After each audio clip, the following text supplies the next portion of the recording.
요한계시록 5장 시작하도록 하겠습니다. 우리의 중보자 승리하신 어린 양 예수님, 이런 제목으로 말씀을 나눕니다. 이 계시록 5장에 대해서 교회 증언 9권에 계시록 5장을 철저히 연구할 필요가 있다. 그것은 이 마지막 날들을 위한 하나님의 사업에 참여할 자들에게 아주 매우 중요하다, 이렇게 말씀을 하고 계시거든요. 이 5장이 왜 그렇게 중요할까요? 4장에서는 우리 아들 하나님 예수님의 모습이 크게 드러나는 것 같지 않게 보이는 이런 부분이지만은 4장에서는 오히려 이제 아버지 하나님과 이제 보좌 주변에 있는 모습이 더 좀 부각이 되었고요. 이제 5장을 같이 연결을 하셔야 되는데 5장에서 예수님이 아주 크게 부각되는 이러한 모습입니다. 그래서 같이 연결을 하시고, 요한계시록 4장, 5장은 다니엘서 7장과 연결을 하셔서 이해를 하셔야만 됩니다. 7장 9절부터 보면은 내가 보았는데 왕자가 놓이고 옛적부터 항상 계신 이가 자정하셨는데 그 옷은 희기가 눈 같고 그 머리털은 깨끗한 양의 털 같고 보좌는 불꽃이요 그 바퀴는 붙는 불이며 불이 강처럼 흘러 그 앞에서 나오며 그에게 수종하는 자는 천천히요 그 앞에 쉬하는 자는 만만이며 심판을 베푸는데 책들이 펴놓였더라, 이렇게 나옵니다. 그래서 여기 지금 이 하늘 보좌에서 그 심판하는 장면이 펼쳐져 있는 모습이에요. 다니엘서 7장 하고 계시록 4장 5장이 연결이 되는 부분들인데요. 계시록 5장에서 보면은 그 보좌에 앉으신 분은 누구십니까? 바로 아버지 하나님이 되시겠죠. 아버지 하나님의 그 오른손에 책이 있었다, 이렇게 말씀을 하십니다. 다니엘서 7장에서는요, 책이 펼쳐져 있었어요. 심판을 시작하겠다라고 하는 겁니다. 자, 근데 먼저 이 심판 얘기만 나오면은 우리 성도님들이 자꾸 알러지 반응. 어떤 알러지요? 두려움의 알러지 반응.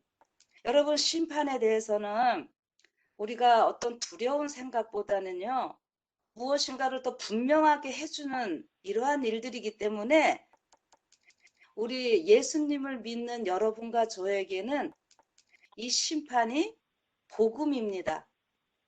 지금 다니엘서에서는 이제 시작하려고 하는 이러한 모습이고 계시록 지금 5장에서는 진행되고 있는 이러한 모습입니다. 책을 아버지 하나님께서 이 오른손에 갖고 계신 모습이죠. 그 책이 안팎으로서 봉하였더라, 이렇게 나옵니다. 그래서 이 책이 무슨 책인가 하는 뭐 여러 얘기들이 있는데 이 책 자체는요, 율법 책이에요. 출애굽기 32장 15절에 보면은 그 하나님께서 모세를 통해서 10계명 돌비에 새겨서 주시거든요. 그래서 안팎으로 이렇게 쓰여 있는 이런 모습입니다.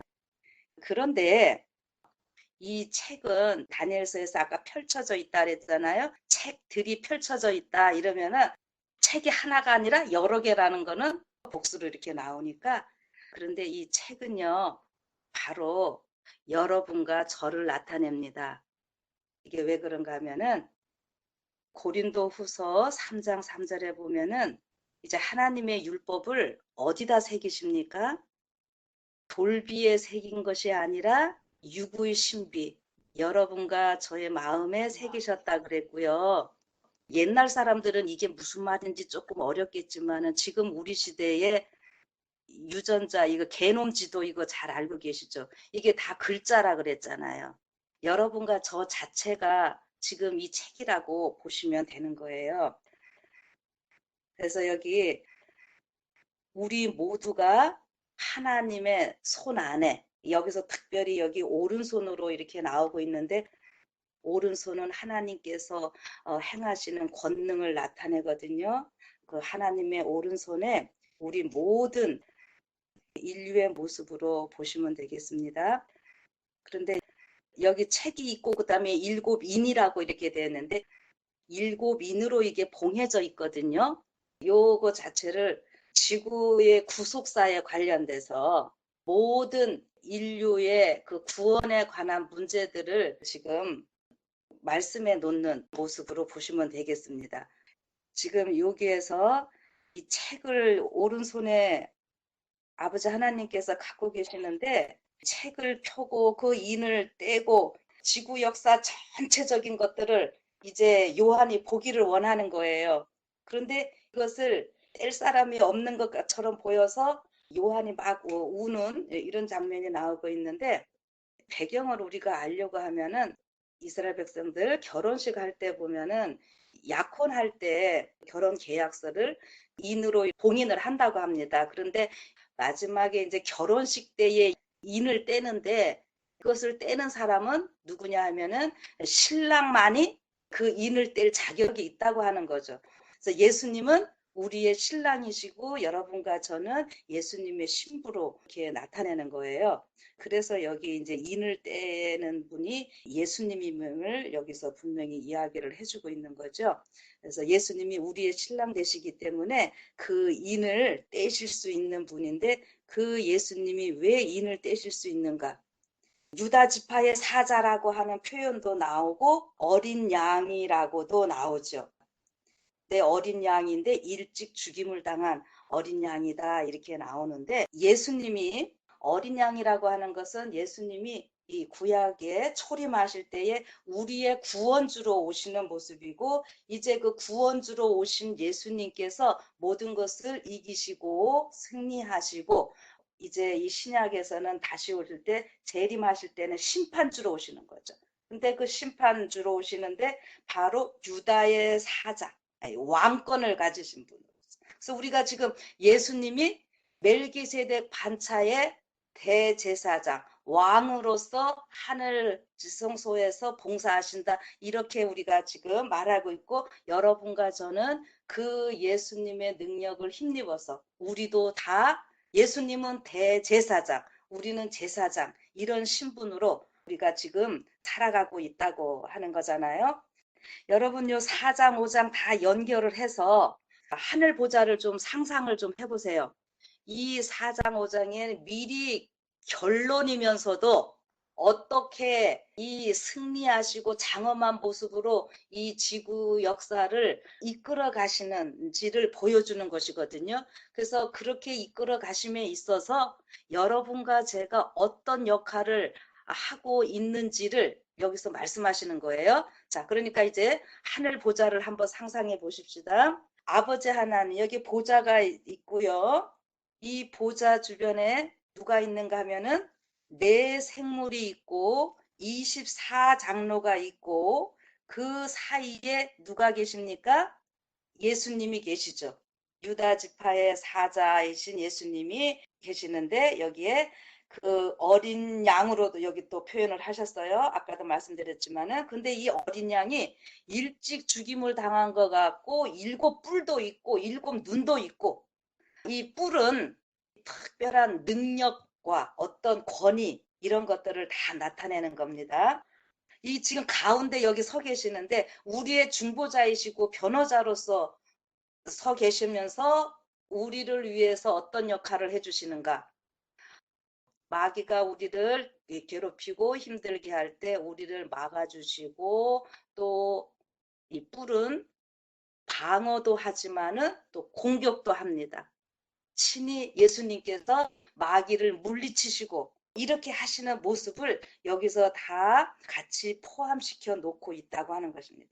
그래서 지금 이 하늘 보좌에서 일어나고 있는 이 일들에 대해서 그냥 저 하늘에서 지금 뭐 저런 일이 있구나 이것으로 끝나는 것이 아니라 아버지 보좌가 이제 있고 특별히 지금 내 생물이 결국에는 우리도 그 내 생물 그룹에 들어갈 거라 그랬잖아요. 그래서 여기에서 그거를 미리 보여주시는 거예요. 내 생물은 내 그룹 이거는 지구 전 역사에 구원받은 무리들을 대표하는 이러한 모습이고 그 구원받은 이 24장로들이 하늘에서 하늘 성소에서 지금 봉사의 일을 하고 있는 이러한 모습을 나타내고 있는데 우리 어린 양 되신 예수님, 유다 지파의 사자이신 이 예수님께 여기 예배를 드립니다. 찬양을 드립니다. 여기 7절에 보면은 이런 표현이 나와요. 어린 양이 나와서 보좌에 앉으신 이의 오른손에서 책을 취하심에, 여기 다니엘서 7장에 보면은 앞부분에서 왕자가 놓여 있고 책들이 펼쳐져 있고 천천만만의 천사들이 시위하고 있었잖아요. 그랬는데 이제 다니엘서 7장 뒷부분 또 거기 이어서 나가는 거 보면은 이제 예수님 인자 같은 이가 천사들 시위하면서 나와서 이 하나님의 백성 왕국들을 다 받는 모습을 또 보여주고 있어요. 그 표현을 읽어보면은 13절에 이렇게 나옵니다. 내가 또 밤 이상 중에 보았는데 인자 같은 이가 하늘 구름을 타고 와서 옛적부터 항상 계신 자에게 나와 그 앞에 인도됨에 그에게 건세와 영광과 나라를 주고 모든 백성과 나라들과 각 방언하는 자로 그를 섬기게 하였으니 그 권세는 영원한 권세라 옮기지 아니할 것이요. 이렇게 나오죠. 지금 앞부분에 아버지 하나님 앞에 있던 모든 그 백성들, 여기 책들이 펴놓여 있더라 이렇게 나왔었어요. 근데 이런 그 심판의 과정에서 이제 누구한테 넘어오는 거예요. 여기 다니엘 7장 14절에는 이제 예수님께서 그 모든 것을 다 하나님의 백성들을 받으시잖아요. 이 왕국을 받으시는데 이거는 이제 계시록에서는 또 신부라는 말로도 나타내고 있습니다. 그래서 지금 여기 5장 7절 8절에는 그 어린 양이 예수님이 당신의 백성들을 다 받으시는 모습입니다. 책을 취하셨다 하는 것이 바로 그 모습이에요. 그러니까 그렇게 된 상황에서 어떻게 하는가? 8절에 보니까 책을 취하시니까 내 생물과 24장로들이 어린 양께 엎드려서 이 검은고와 향이 가득한 금대접을 가지고 지금 노래를 부른다고 여기 나오고 있잖아요. 검은고, 수금이라고도 나오고 또 하프 뭐 여러 가지 표현으로 우리가 할 수 있는데 어쨌든 이건 악기예요. 하나님께 찬양하는 거고요. 그 다음에 여기 금대접과 향이 나오고 있는데 이 성도들의 기도라고 나오고 있죠. 하나님께 예배하는 이러한 모습입니다. 근데 여기서 찬양하고 경배하고 예배하는데 찬양할 때의 내용이 어떠한 내용인가 하면은 9절에 이렇게 나와요. 새 노래를 노래하여 가로되 책을 가지시고 그 인봉을 떼시기에 합당하시도다. 일찍 죽임을 당하사 각 족속과 방언과 백성과 나라 가운데서 사람들을 피로 싸서 하나님께 드리시고 저희로 우리 하나님 앞에서 나라와 제사장을 삼으셨으니 저희가 땅에서 왕노릇 하리로다. 결국 뭡니까? 예수님의 그 십자가의 은혜로 이렇게 수많은 사람들이 구원받게 됨을 인하여 그 모든 영광을 이렇게 예수님께 돌리는 이러한 장면이거든요. 그런데 사람들을 피로 사서 하나님께 드리셨다 이렇게 나오는데 이게 영어 표현 킹제임스 버전이나 이런 데 보면은 You redeemed us. 당신이 어떻게 했다고요? 구원하셨는데 구속하셨는데 누구를 구속하세요? 우리를 구속하셨다라고 이 us 이렇게 분명히 나타나고 있습니다. 그러니까 24장로와 내 생물은 사람이라고 하는 것을 이렇게 분명히 이야기를 해주고 있고요. 천사들이 나중에 뒷부분에 또 천사들도 다 찬양을 합니다. 그런데 앞부분에 내 생물 24장로들이 찬양하고 뒤에서 또 천사들이 또 따로 찬양을 하고 나중에 다 같이 하고 뭐 이렇게 하는 장면이 계시록에는 나오는데요. 이런 표현이 나와요. 천사들은 구속받은 자들의 노래를 함께 부를 것이다. 비록 그들은 경험의 노래 곧 그의 피로 우리를 씻으사 하나님께 드리시고 하는 노래를 부를 수는 없지만, 자 뭐예요? 여기 지금 5장 9절에 새 노래를 노래하여 가로되 책을 가지시고 그 인봉을 떼시기에 합당하시도다. 일찍 죽임을 당하사 각 족속과 방언과 백성과 나라 가운데서 사람들을 피로 사서 하나님께 드리시고 저희로 우리 하나님 앞에서 나라와 제사장을 삼으셨으니 저희가 땅에서 왕노들 하리리로다. 이건 누가 부른다고요? 24장로와 내 생물이 부르는 노래예요. 천사들도 뒤에서 보면 분명히 12절에 그 천사들이 죽임을 당한 어린 양의 능력과 부와 지혜와 힘과 존귀와 영광과 찬송을 받으시기에 합당하도다. 분명히 천사들도 이렇게 찬양을 해요. 그러나 앞에 지금 한 거와는 약간의 차이가 있죠. 우리를 피로 사서 아버지 하나님께 드리시고, 예수님은 천사들을 위해서 죽으신 것이 아니라 누구를 위해서 죽으신 거예요? 여러분과 저를 위해서. 이래서 지금 여기 24장로와 네 생물이 이러한 찬미를 부르고 있는데, 여기 보면은 하늘 보좌에서 지금 무슨 일을 하고 있는가, 이거를 지금 보여주고 있는 거예요. 예수님께서 모든 것을 승리하신 분으로서 이 지구 역사를 통제하시면서 하나님의 백성들을 인도하시는 이 장면들로 여러분들이 보시면서, 여기 예수님께서 인류를 구원하시는 일에 있어서 예수님 혼자 하시는 일이 아니라고 하는 것입니다. 예수님은 대제사장이셔요. 그런데 이 구약시대 레위 반차에서 보면은 보통 매일의 봉사나 이런 거 할 때는요, 일반 제사장들이 24반열로 나뉘어서 일주일씩 쉬무를 합니다. 그런데 이제 6월절이나 오순절, 초막절 이런 절기 때는 또 같이 나와서 또 함께 해요. 그런데 대속죄일만큼은 어떻게 한다 그랬습니까? 대제사장이 대속죄일 날 이 봉사를 하게 되는데, 이때는 모든 제사장이 다 함께 나와서 일을 해야 됩니다. 제사장이 그 모든 제사장들의 협력으로 또 대제사장이 그 일을 할 수 있는 거예요. 당연히 대제사장이 제일 중요하고 대제사장이 어떻게 하느냐에 따라서 그 하루의 모든 것들이 다 달라지지만은, 그럼에도 불구하고 제사장들의 협력이 없으면 안 되고요. 특별히 그 제사장들이 하는 일 가운데서 여러 가지가 있지만 중요한 것이 뭐냐면은 향재료 이런 거를 만들 때에 이 향재료는 반드시 제사장들이 만들어야 됐고, 향재료는 제사장들이 만들어서 분향을 이제 하게 되는데, 대속죄일 날은 분향단에 있는 향로를 옮겨서 지성소에 갖고 들어가고 하는 이런 일이 있는데, 그 향로를 옮기는 일은 누구만이 할 수 있는가 하면은 또 대제사장만 할 수 있습니다. 자, 그러면 이것이 무슨 의미인가?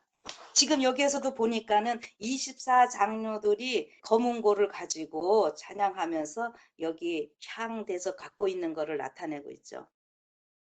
바로 이것은요, 오늘 이 지구상의 이 구속의 역사는 우리 예수님께서 하늘 그 지성소에서 이렇게 대제사장으로 봉사하고 계시는데, 당연히 지금 여기 24장로들 있지만은 이 땅에 지금 현재 지구 역사의 마지막에 살고 있는 여러분과 제가 지금 왕 같은 제사장으로 다 부르심을 받은 존재들이잖아요. 우리들이 이 일을 하지 아니하면은요, 이 지구의 구속의 역사가 끝날 수가 없어요. 이루어질 수도 없고 끝날 수도 없다라고 하는 것입니다. 당연히 인간의 구원은 예수님을 통해서 우리가 다 하는 것이지만은 이 일을 하는 데 있어서 여러분과 제가 예수님의 파트너로 부르심을 받았다라고 하는 거예요. 그래서 이 사도 바울의 편지서 같은 데 보면은 우리가 동력자로 부르심을 받았다라고 하는 이런 말들을 쓰고 있는 거예요. 그래서 여기 보면은 지금 구속사가 이루어지고 마무리되어져야 할 때에 바로 여러분과 저의 이 협력이 있어야만이 이것이 완성될 수 있다고 하는 거죠. 그러니까 예수님은 모든 것을 지금 다 해 놓으셨어요. 근데 여기에서 이제 누구의 역할들이 중요하다는 거예요? 여러분과 저의 역할이 중요하다고 하는 거죠. 그래서 이 마지막 남은 무리로서 우리가 부르심을 받고 우리에게 사명을 주셨는데, 그 사명이 무엇인지를 알고 우리가 같이 행할 때에 어떻게 해요? 이 일을 우리 예수님께서 완성하실 수 있다라고 하는 것입니다. 그래서 지금 이 5장의 이 내용들은 이 마지막 때에 결국 예수님께서 모든 것을 이루셨는데 모든 것을 이제 마무리 지으실 때에 이 구속사가 어떻게 이루어지는가? 여러분과 제가 기도하고 이 기도 여기 지금 기도 가운데는 무엇이 포함되는 것입니까? 많은 영혼들을 구원할 수 있도록 이러한 것들에 대한 우리의 기도가 당연히 있는 것이고 우리가 개인적으로는 또 우리 자신에 관한 것들이 있고 전 세계 영혼들을 구원하고자 하는 이러한 것들 우리가 다 기도하는 것 아닙니까? 그래서 우리의 기도가 있을 때에 또 우리가 그 먼저 구원받은 그 확신 속에서 제사장으로서 이렇게 할 때에 예수님께서 모든 일을 또 마무리할 수 있는 이런 모습들을 보여주시는 것이기 때문에 오늘 여러분과 제가 어떠한 사람으로서 살아야 할 것인지를 또 생각하면서 하나님께서는 이 4장, 5장을 자꾸 연구하라고 하는 것입니다. 여러분과 제가 그냥 나 하나 구원받은 이것으로 끝나는 것이 아니라 지금 여기 24장로들이 계속하는 그 역할 우리도 같이 뒤이어서 해야 되는 이러한 모습들이에요. 왕과 제사장으로서 우리를 이렇게 아버지 하나님께 드리시기 위하여 예수님께서는 이제 십자가에서 죽임을 당하셨고 일찍 죽임을 당하셨는데 그냥 죽으신 것이 아니라 그 도살되는 그래서 예수님의 그 십자가의 고통이잖아요. 그 어마어마한 고통과 희생으로 인해서 여러분과 제가 구원받아진 존재들이고 또한 우리가 그렇게 존귀한 존재들이기 때문에 우리만이 아니라 또 거기에 더 많은 사람들이 같이 참여하게 되기를 원하시는 하나님의 귀한 뜻이 있는데 거기에 우리 예수님께서 그 일을 하심에 있어서 우리도 같이 불러주셔서 우리를 파트너로 삼아주셨다고 하는 것. 여러분 이거 얼마나 감사한 일입니까? 이게 보통 큰 특권이 아니에요. 우리의 이 신앙생활이 내가 구원 받았는가 못 받았는가 앞으로 어떻게 할 것인가 이런 어떤 두려움과 그 확신 없는 이런 태도가 아니라 우리는 이미 구원받은 자들로서 제사장으로서 지금 봉사하고 있다고 하는 것. 이게 우리가 큰 책임감, 의무감 이런 것도 좀 크게 느끼시면서 우리가 또 받은 이 구원을 감사하시면서 이렇게 행할 때에 또 하나님께서 정말 이제 계시록 18장 그 마지막 그 일을 행하셔야 되잖아요. 우리가 정말 과연 어떠한 존재들인가. 그래서 이 하늘에서 지금 이루어지고 있는 이러한 일들 믿음으로 그런 것을 바라보시고요. 우리가 또 하루하루 살면서 우리에게 맡겨진 사명들 잘 감당하시는 여러분과 제가 되기를 바라면서 오늘 말씀 마치겠습니다.